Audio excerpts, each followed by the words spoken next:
Hello everyone, welcome back to our YouTube channel Basic Concept of Geology. We have already finished 20 questions from 2008 IIT JAM question paper.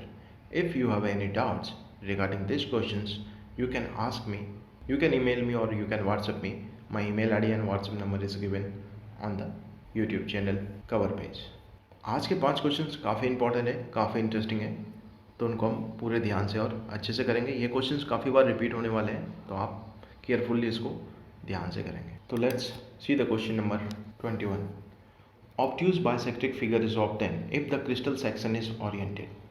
So first of all, obtuse bisectric figure is in biaxial mineral. अब इस question को solve करने से पहले थोड़ा सा माहौल बनाते हैं. पहले हम जानते हैं कि बायक्सियल मिनरल के कुछ इंपॉर्टेंट प्रॉपर्टीज क्या होते हैं. ओके, बायक्सियल मिनरल क्या होते हैं? Those mineral which crystallize in triclinic, orthorhombic, monoclinic. So Tom Cruise से याद रखेंगे आप Tom.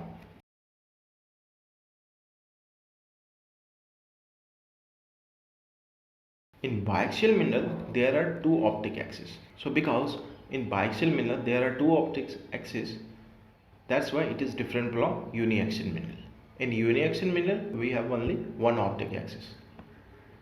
Next, it has a 3 refractive indices, that is alpha corresponds to x, beta and gamma. So alpha is the slowest and beta is the intermediate and gamma is fastest. So acute angle between two optic axes is known as 2B angle. So one point is here, 2B angle is very important. Again I am repeating, जो optic axis है उनका जो acute angle बनेगा उस angle को बोलते हैं 2B angle. Okay, let's see this figure. As I told you there are two optic axis, 1 2, and this is gamma, this is beta and this is alpha. So because beta is intermediate axis, it will move towards either gamma or alpha. So when beta is moved towards, or we can say that closer to the alpha, then the acute angle between optic axis is bisected by the gamma. Again I am repeating, when beta is closer to alpha, then the acute angle between the optic axis is bisected by the gamma, then it is known as a acute bisectrix. Similarly, the obtuse angle is bisected by the alpha, that is known as a obtuse bisectrix. तो यहाँ से हम कह सकते हैं कि acute bisectrix and obtuse bisectrix can be obtained from the same section.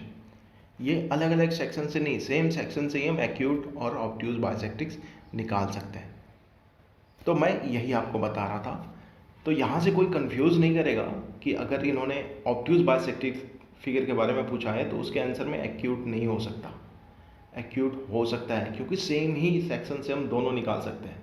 तो एक कन्फ्यूजन यहाँ से नहीं होना चाहिए. अब जो मैं बोल रहा हूँ आप वो ध्यान से सुनेंगे. Interference figure can be observe on any section of biaxial crystal. The most important are those obtain on the section normal to the acute bisectrix. Normal to the acute bisectrix. So क्या है कि biaxial mineral में interference figure जो होता है वो किसी भी सेक्शन से निकाला जा सकता है, लेकिन बेस्ट सुटेबल और इम्पॉर्टेंट जो होता है वो होता है normal to the acute bisectrix. So our answer is normal to the acute bisectrix. I hope I am clear. अब यहाँ तक हमने डिस्कस कर लिया है, तो एक स्टेप और आगे इसमें हम डिस्कस करते हैं कि यहीं से हम निकाल सकते हैं बायक्सियल पॉजिटिव मिनरल क्या होते हैं, बायक्सियल नेगेटिव मिनरल कैसे आइडेंटिफाई करते हैं. चलिए थोड़ा सा ध्यान से देखेंगे हम. अब क्या होगा कि जब ये जो बीटा है जो इंटरमीडिएट है वो क्या होगा, जब क्लोजर टुवर्ड्स अल्फा होगा उस केस में क्या होगा, ये जो एक्यूट एंगल बनेगा 2B एंगल बनेगा उसको गामा बाइसेक्ट करेगा. जब ये गामा बाइसेक्ट करेगा तो ये क्या बनाएगा, एक्यूट बाइसेक्ट्रिक्स. ये ऑलरेडी हम डिस्कस कर चुके हैं. सिमिलरली ऑब्ट्यूज को अल्फा करेगा. तो इस केस में क्या होगा, मिनरल जो होंगे बायक्सियल पॉजिटिव होंगे. अब देखते हैं हम नेक्स्ट फिगर देखते हैं. तो अब इस फिगर पे देखते हैं. अभी इस केस में क्या है, देखो कि जो बीटा है वो क्या है, क्लोजर टुवर्ड्स गामा है. तो इस केस में क्या है कि जो एक्यूट एंगल बनेगा ऑप्टिक एक्सिस के बीच ये वाला है, ये है एक्यूट. अब इसको अल्फा बाइसेक्ट कर रहा है. जब इस acute angle two B angle को अल्फा बाइसेक्ट करेगा तो एक्यूट बाइसेक्ट्रिक यहाँ बनेगा और ऑब्ट्यूज बाइसेक्ट्रिक यहाँ बनेगा। तो ये होगा इन केस ऑफ बाइक्सियल नेगेटिव। तो ये बेसिक्स हैं कुछ जो कि याद रखेंगे। इसको हम ऑप्टिकल मिनोलॉजी अगर हमने किया तो उसको बहुत अच्छे से करेंगे, फिर आपको कोई डाउट नहीं होगा, क्योंकि हमने यहाँ तक डिस्कस कर लिया था। Next question is fold axis of a single folded surface is located at. This is very interesting question and easy question. अभी देखो हम ऑलरेडी ये फोल्ड एक्सिस के बारे में डिस्कस कर चुके हैं। If you remember in 2007 question number 6 we have already defined all these basic terms, if you have remember. So what is fold axis? अब जिसको कुछ नहीं भी आता होगा उसको बोले कि फोल्ड एक्सिस बना दो, तो वो क्या बनाएगा, ऐसा कुछ बना देगा। Fold axis, but actual definition क्या होता है हमने आपको बताया था, तो एक बार हम रिकॉल करते हैं उस डायग्राम को। तो देखिए इसमें हमने बताया था आपको, ये डिफरेंट टर्म मैंने बताए थे। अगर आपने नहीं देखा है, पहली बार इस वीडियो तक पहुँचे हो, तो जाके आप 2007 का 6 नंबर क्वेश्चन में जाके देखो, काफ़ी अच्छे डिटेल से बनाए हैं। फिर भी यहाँ पे आ रहा है तो मैं थोड़ा सा आपको एक्सियल प्लेन और एक्सिस बता देता हूँ, क्योंकि this is related to our question. So axis plane क्या होता है, it will equidistance and bisect the angle between two limbs. Okay, तो ये इक्वी डिस्टेंस होगा और इस एंगल को बाइसेक्ट करेगा, तो वो जो प्लेन होगा उसको बोलेंगे एक्सियल प्लेन। अब ये एक्सियल प्लेन जहाँ पे इंटरसेक्ट करेगा हिंज जोन को जहाँ पे इंटरसेक्ट करेगा, फिर वो जो लाइन फॉर्म होगा उसको बोलेंगे हम axis. Line at which axial plane cuts the hinge zone is axis. तो एक्सिस ये होता है हमारा। अब पूछेंगे आप हिंज क्या होता है, हिंज क्या होता है, zone of maximum curvature of the surface. Okay, maximum curvature का सरफेस है। अब हम आते हैं क्वेश्चन, अब आते हैं हम अपने ऑप्शन पे, locus of minimum curvature of folded surface. ये तो नहीं होने वाला। Locus of maximum curvature of the folded surface, ये हो सकता है any place on the folded surface in its direction of rotation. बकवास बात कर रहा है ये तो। Locus of the highest elevation of the folded surface. Some people get confused between D and B, but after today no one is going to be confused. तो आइए देखते हैं एक और डायग्राम। हमने जो ऑप्शन सेलेक्ट किए बी और डी, हम उसमें बात करेंगे, क्योंकि दो को तो हमने सीधा रूल आउट कर दिया, वो आंसर नहीं हो सकता हमारा। ओके, तो मैक्सिमम कर्वेचर, अब किसी भी, अभी ये सिंपल सा फोल्ड है, तो इसका मैक्सिमम कर्वेचर कहाँ होगा, यहाँ से, जहाँ से क्या होता है मैक्सिमम कर्वेचर किसको बोलते हैं, जो कि जहाँ से कर्वेचर चेंज होना शुरू होता है। यहाँ से इस तरफ कर रहा था, इस पॉइंट के बाद से ये हो गया, तो इसको बोलेंगे मैक्सिमम कर्वेचर। ओके, अब है दूसरा हाईएस्ट एलिवेशन। अब क्या ये हाईएस्ट एलिवेशन है इसका, नहीं है। हाईएस्ट एलिवेशन क्या पॉइंट है इसका, ये वाला जो पॉइंट है, अगर आप इस एक्सिस पे बात करो और ये देखो ये यहाँ पे आ रहा है, तो ये वाला हाईएस्ट एलिवेशन है, हाईएस्ट एलिवेशन है। तो ये डिफरेंस होता है, तो वही ये डायग्राम है। तो अब देखो क्या, अगर अब ये क्या होगा, अब जब ये जो है जो हाईएस्ट एलिवेशन पे है उसको क्या बोलते हैं, उसको हम बोलेंगे क्रस्ट। और this line which bisect the curvature और limb angle is known as the axial plane and this is known as the axis.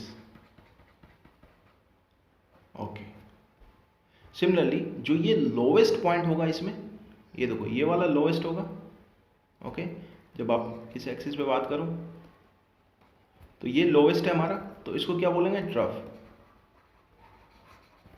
तो फोल्ड में आपने पढ़ा होगा ना कि इसको बोलते हैं हम क्रस्ट बोलते हैं, इसको बोलते हैं ट्रफ बोलते हैं।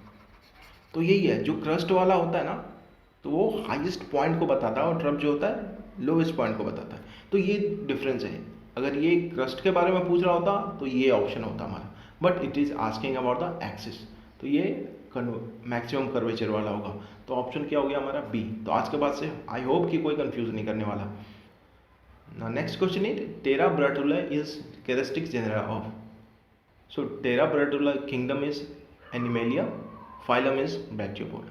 तो ये Brachiopoda है, बाकी आप यहाँ लिखा हुआ है पढ़ सकते हो। अब इसका मोस्ट इम्पॉर्टेंट क्या है, इसका जो एज रेंज है, टेम्पोरल एज रेंज है from late Devonian to recent. तो फर्स्ट अपेयर ये कहाँ हुआ? लेट डेवोनियन में। तो this is important because it is first appear in Devonian, so ये कैरेक्टरिस्टिक जेंडर कहाँ का हो गया? Devonian in Palaeozoic. So our option is Palaeozoic. I already told you I can't explain more than this in paleo section. So if you have any doubt you can confirm it from other sources too. So let's move to the other question. Next question is very interesting and easy and very important question. It will repeat again and again. I am telling you this question is going to be repeat again and again. So we have to match the stratigraphic unit and with their respective age. So first is Deccan tribe. This is very easy. Deccan tribe is Upper Cretaceous. So Upper Cretaceous. And Panjal tribe is, it is the, if you have read about the Permo-Carboniferous section of Kashmir, then you must be in contact with the Panjal tribe. So it is in Permian because it is in Permo-Carboniferous rock of Kashmir. It is of basaltic composition. Next is Malani rhyolite. It is from Proterozoic. Rajmal in, where is Rajmal? Rajmal you must have read in Gondwana supergroup. Rajmal in Jurassic. Age of the Malani rhyolite in terms of million year, it is around 600 plus minus 70 mm. Okay, this is Jodhpur group rhyolite, that's why it is a felsic. So let's match our answer. P2, P2, P2. Let's go to the answer. Next is Q3, Q3. Okay, let's another option. R4, R4. Okay, S1. Okay, so answer is B. अब इसी में हम oldest to youngest sequence की बात करें तो सबसे पहले आता है मलानी, फिर पंजाल, फिर राजमल, फिर डेक्कन। तो ये सीक्वेंस भी इंपॉर्टेंट है। अभी मैं आपको मैं बोल के आपको सीक्वेंस सुना रहा हूँ, आप याद रखेंगे, अदरवाइज आप दोबारा एक दो बार सुन के आप उसको नोट डाउन कर सकते हो। काफ़ी इंपॉर्टेंट है ये सीक्वेंस, पूछा जाता है ओल्ड टू यंगर सीक्वेंस पूछा जाएगा। तो मैं रिपीट कर रहा हूँ, सबसे मैं आपको बता रहा हूँ, आप ध्यान से सुनेंगे। सबसे ओल्डेस्ट क्या है? डालमा ट्रैप है। डालमा ट्रैप कहाँ है? प्रीकैम्ब्रियन में है, वो धारवेरियन रॉक में मिलता है। ओके, दालमा के बाद आता है धंजौरी, फिर आता है बिजलीलाइट, फिर पीतेपानी वॉल्केनिक्स, फिर कडप्पा, फिर मलानी, फिर भीमताल वॉल्केनिक्स, फिर पंजाल, फिर राजमल, फिर डेक्कन, फिर द्रास, फिर Sylhet. Sylhet is the youngest one and Dalma is the oldest one. मैं अगेन आपको रिपीट कर रहा हूँ, आप इसको बार बार सुन के कहीं पे नोट डाउन कर सकते हो।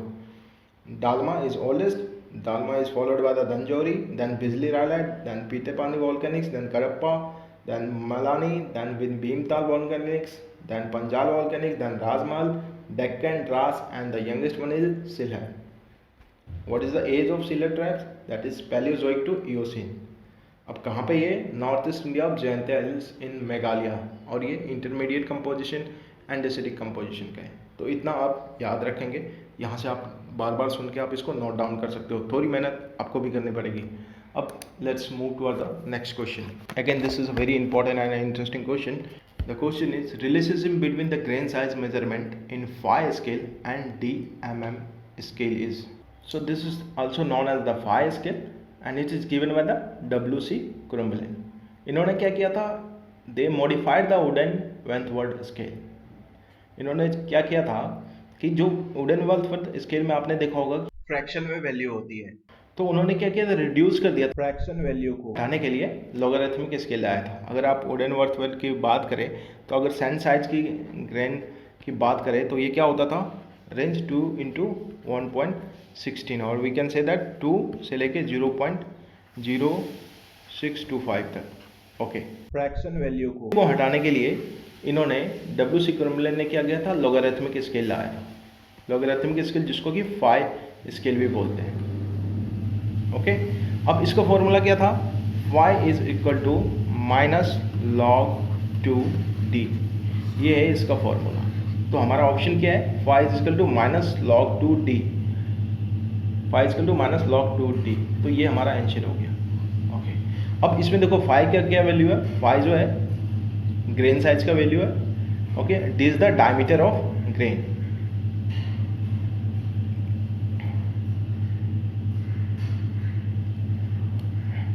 तो अब इसमें फाई जो है फाई साइज है and D is the diameter of grain, that is in mm। 1 mm is equal to 0.5। ये पूछा जाता है काफ़ी बार कि 0.5 की वैल्यू क्या होती है, 1 mm होती है। अब सैंडस्टोन की जैसे मैंने बात की, सॉरी मैंने अगर जैसे मैंने सैंड की बात की कि ये 0 to 0.0625 रेंज या फिर इस रेंज को होता है, तो इसका फाई स्केल में वैल्यू होता है -1 to 4। So in phi scale minimum the value, coarser the grain size, maximum the value, finer the grain size। Boulder का वुडन वेल्थवर्थ स्केल में साइज होता है ग्रेटर देन 256 mm, तो उसी का फाई स्केल में क्या होता है, लेस देन -8। ओके, अब सबसे फाइनेस्ट की बात कर ले, क्ले की बात कर ले, तो क्ले में क्या होता है, ये होता है लेस देन 0.004, और ये फाई स्केल में क्या होता है, it will be greater than 8। तो maximum the value it will smaller the grain and minimum the value and it will larger the grain. So phi scale में क्या होता है, रिवर्स होता है, रेसिप्रोकल होता है उसका ग्रेन साइज और इसकी वैल्यू में। तो ये था हमारा आज का 5 क्वेश्चन। आई होप आपको बहुत कुछ नया पता चला होगा और अच्छा लगा होगा आज का क्वेश्चन करके। काफ़ी मज़ेदार क्वेश्चन थे, मुझे भी मज़ा आया सॉल्व करके। So thank you for watching this, please come back again, be safe, keep your family safe.